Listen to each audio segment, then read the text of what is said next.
What if you could control time with just a remote? Meet Michael, a man who can. One morning, he's helping his kids, Ben and Samantha, turn on the TV, but he can't seem to find the right remote. The O'Doyles have a fancy universal remote, Ben says. Yeah, well, good for them. Michael heads out for work, but not before enduring his daily harassment from Kevin O'Doyle. My dad's new sound system is Bose. Your father's stereo blows? That's too bad. Got him! At work, we meet his quirky assistant, Alice. Can I go pee? Yeah. She waddles off as Michael heads to a meeting with his boss, John.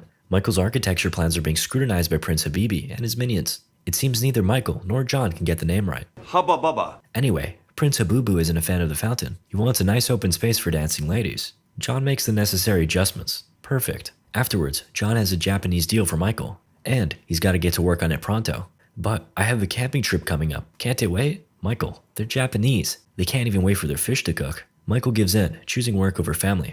Oh, and by the way, we're meeting with Prince Habidi for drinks in a bit. My son's gotta swim me. just kidding. We cut to Michael making a late arrival to Ben's swim meet. Fortunately, he makes it just in time to greet his son. That is not his son. As far as you know. The boy's angry parents look on. Okay, there's my son. Nobody falls for Michael's lies. They know he was late. Then, Bill, Ben's swimming coach, pulls up. He gives Ben the type of fatherly attention Michael ought to be giving. Unfortunately, he's too busy taking a call. Several hours later, Michael is still busy on the phone, and we can see that his son is starting to pick up some of his bad habits. Fortunately, Michael's dad makes up for his absence by showing the kids a magic trick. Sometimes, I'm so hungry, I eat this here quarter. Are you shitting me? Damn, he's even talking like his dad. Later at night, and back at home, Michael breaks the news to his smoking hot wife, Donna. An argument follows with Michael remarking that no matter what he does, he's disappointing someone. Donna counters, well, you better make sure you're not disappointing the wrong people then. Okay, just let me watch TV. God damn it, I need a universal remote like this stupid O'Doyle's. Michael storms off to his car and stuffs his face with Twinkies while searching for a store. Everything's closed, except for Bed Bath & Beyond. He enters the store and makes his way past the various sections. We've got bed, bath, and beyond. Alrighty then. He heads in and finds himself in a long dark corridor. At the end lies a mad scientist named Morty. Universal remote, huh? I got just the thing for you. Morty directs him towards a door before stating, I'm gonna rock your world. We see that the door is labeled way beyond. Inside is a gargantuan warehouse. The pair make their way towards the newer stuff and Morty opens a giant box that contains one item.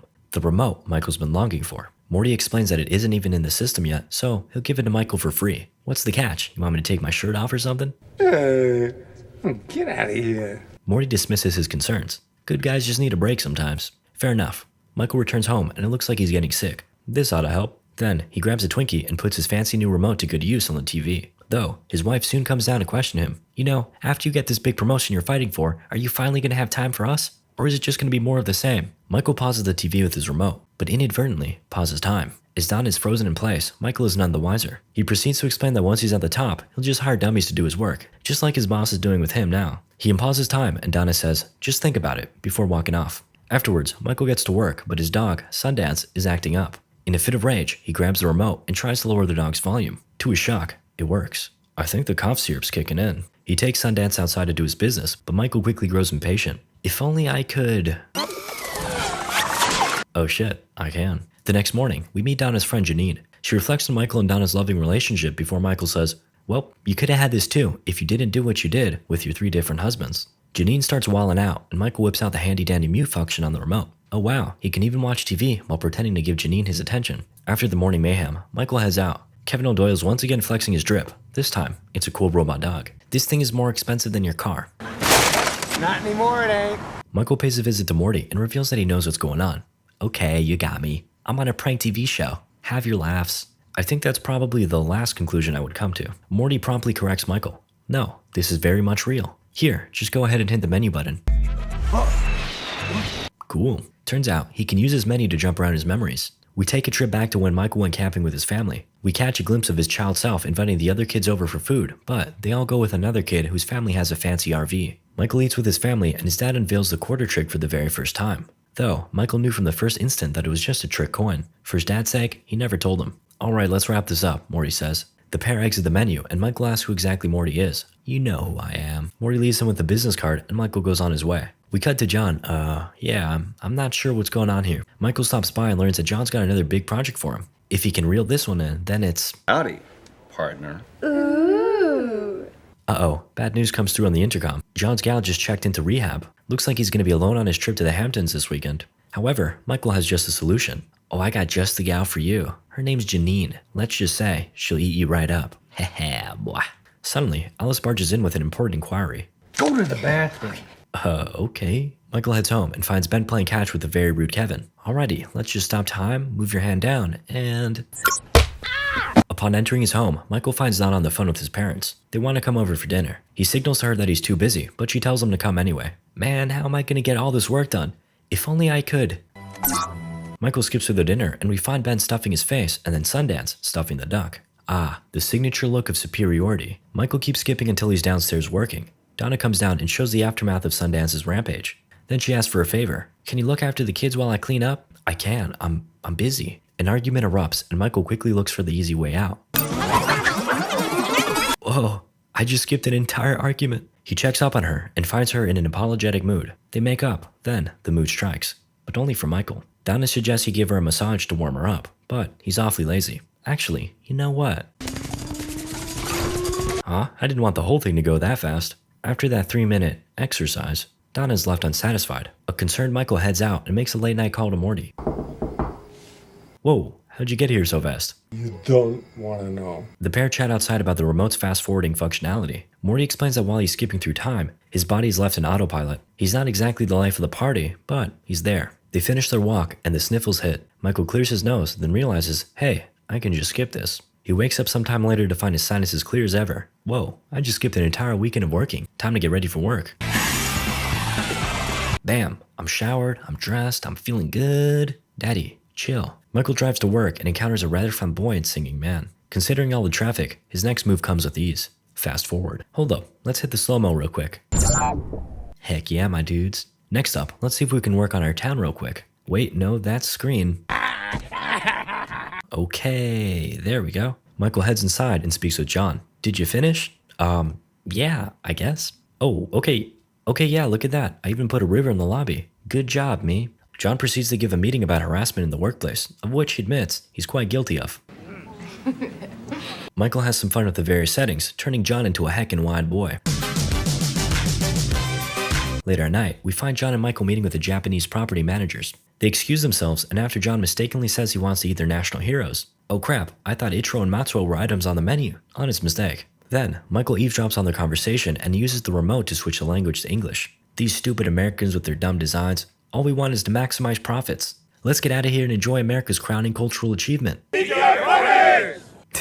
Okay. They return back to the table and Michael echoes their thoughts. He tears away his plans and says, now that I got to know you guys, I know what you want. Let's build more rooms, maximize profits, and then hit up the TGI Fridays. John looks on with utter shock. However, That's what I'm talking about. having just made partner, an elated Michael returns home with presents galore. The kids flex their new drip in front of Kevin, while Donna enjoys hers inside. I knew something good would happen today. I heard her song playing on the radio this morning. Our song. Yeah. Michael has forgotten. Before Donna figures that out, he pauses time and rewinds back to their first kiss. As the song in question plays in the background, the soon-to-be couple passes notes to each other. Will you still love me in the morning? Forever and ever, babe.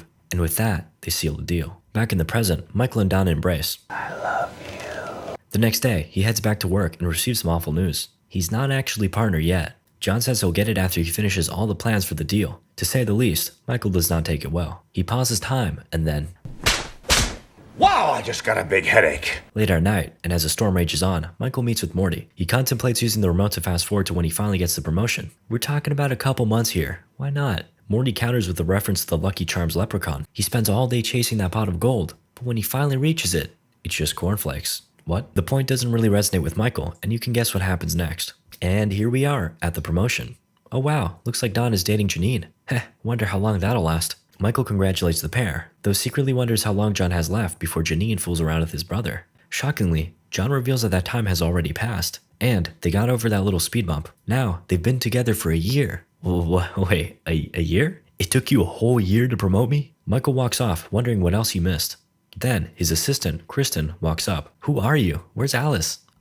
She prefers to go by Alan now, remember? What? No. Sometime later, we find Michael at couples therapy with Donna. He tries to explain that he was on autopilot and an argument ensues. Suddenly, the remote auto fast forwards. Now, he's at home having dinner with his kids. He notices they've grown and expresses how much he's missed them. You guys want to watch Dragon Tales? I want to watch CSI. Well, they've certainly grown up. Then, Michael spots a new dog. What happened to Sundance? Donna breaks the news and he breaks out into tears. She figures he just had it bottled up so long and is finally letting it hit him. Later at night, a distressed Michael gives Morty a call.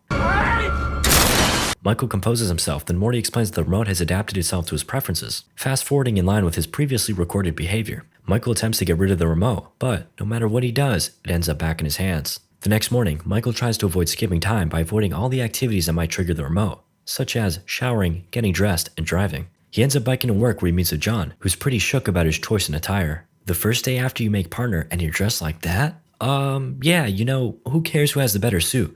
Let's all just focus on what really matters, the work. You're out of your mind, and I love it. Life-changing. John proceeds to share that he's looking to retire in Morocco with Janine. He wants Michael to take over. Wait, no. And just like that, the remote kicks in, fast forwarding him 10 more years into the future. He emerges from bed and finds that he's ballooned to the size of a whale. He has the remote take him home where he sees that his son Ben is all grown up. Like, really grown up. Michael makes note of his size and Ben storms off while blaming his father. Then, Samantha comes downstairs and she too is grown. Michael finds Donna before Bill pulls up and smooches her. Michael is shook. In a fit of rage, he grabs Bill, but Donna breaks it up. As she shouts at him, the remote begins to beep. But Michael pauses time before it can skip. Morty appears and states that Michael did this to himself, but it's not too late to change. This inspires Michael to write down a note, but not before. He unpauses time, but before he can give it to her.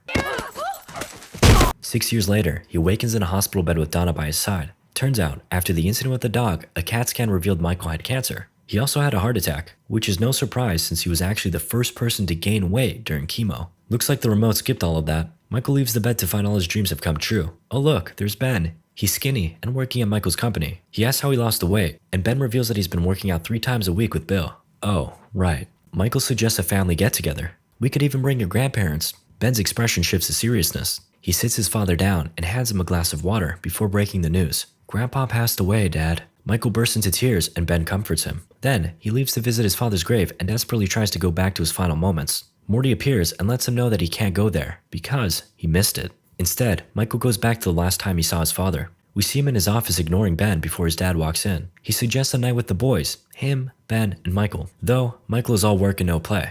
Oh, come on, son. I'll show you how the coin trick works if you hang out with us. I've always known how the stupid coin trick works, Dad. Now get out, I'm working. The present-day Michael looks on with disgust at his actions, while his father walks off, holding back tears. Back to the graveyard, Morty reveals his true form. He's an angel of death. Michael charges after him, though quickly realizes he's no match for a supernatural being. Who'da thunk it? He cowers in fear and begs the remote to take him somewhere pleasant. We find ourselves at a wedding sometime in the future. Michael is brought up to give a speech, and we see Ben with his groom. His dad is gone, but at least his mother is still well. They chat, and she pesters Michael for letting Donna go. After all these years, she's still just as beautiful. As fate would have it, their song comes on. For the sake of old times, Donna and Michael dance. They enjoy the moment before Michael spots Samantha, and boy, she's grown. What happens next forever seals Michael's fate. I raised you there, Dad.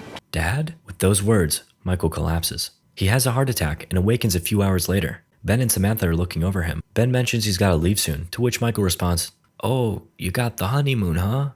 No, Dad, actually I had to postpone that. I gotta do some damage control for the business." Michael tries to talk him out of it, but Ben assures him that his girl understands that work is more important. To his dismay, Ben walks out. Not wanting his son to live out his same mistakes, Michael emerges from bed, ripping out everything attached to him in the process. He makes a sneaky beaky escape.